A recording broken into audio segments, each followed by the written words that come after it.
বললি, বসো কথা বলি। তা আমরা তো এইভাবে শুনে অভ্যস্ত নই, তাই না? শেষে আচার্যদেব তারপরে ওনাকে যখন তার দিকে তাকালেন, ওই দাদা বলছে এরকম গল্প যে আমি একটা বিয়ে বাড়ি গেছি, মেয়ে দেখতে গেছি, তো সেখানে আমাকে টুকটাক করেছে। কি বিচ্ছিরি কথা! সৎসঙ্গের একটা সাধারণ কর্মীও আমরা জানি আমাদের টুকটাক টুকটাক এগুলো কথা আমরা বলি না কারোর কাছে। তিনি আচার্যদেবের কাছে বলছেন।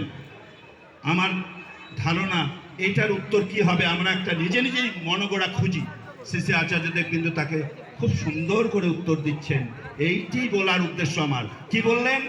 যে দেখো, তুমি নিশ্চয়ই অনেক দিন পরে ঠাকুর বাড়ি এলে, তোমার সংশয় আছে আমি তোমাকে চিনি কিনা। তোমার সংশয় যখন এসেছে নিশ্চয়ই তুমি অনেকদিন পরে এলে। আমি কিন্তু আমার মাথা মন এমন করে প্লাগ করে রাখি যে ওখানে কিচ্ছু ঢুকতে পারে না, টুকটাক তো দূরস্থ, ওখানে আর কিছু ঢোকে না ঠাকুর ছাড়া।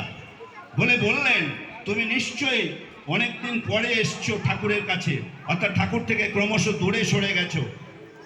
তো আমাদের জীবনে আমরা যখন এই কার্যক্রমে আছি, ঠাকুর যে কার্যক্রম এখন দিয়েছেন, কি দিয়েছেন? আমরা একটা বাণী সভ্যতা বলি, সর্বদা মুখস্থ করেছি। উষায় নিশায় মন্ত্র সাধন, চলাফেরায় জপ, যথা সময়ে ইষ্ট নির্দেশ, মূর্ত করাই তপ। এই যে তপস্যা আমাদের জন্য কি নয়? আমাদের রনে বনে কোণে জঙ্গল ছাড়া তপস্যা যাবে না। ঠাকুর তো এই তপস্যা এনেছেন কি? ওই যে যথাসময়ে ইষ্ট নির্দেশ। ইষ্ট নির্দেশ কিন্তু এখন এইরকম না। এই যে মন্দির সৌন্দর্যায়ন করেছে, এটা আদেশ আমরা চেয়ে নেই যে আমাদের মন্দিরটা এরকম হচ্ছে, দাদা বললেন এরকম করে নাও। কিন্তু তিনি যেটা আদেশ দিয়েছেন এটা ইষ্ট আদেশ। এখন এই মুহূর্তে বাঁচো এবং বাঁচাও, লিভ অ্যান্ড লেট লিভ, এই মিশন সৎসঙ্গের। সেদিনও ঠাকুরের সময় ছিল, নাম আলাদা ছিল, যজমান চর্যা।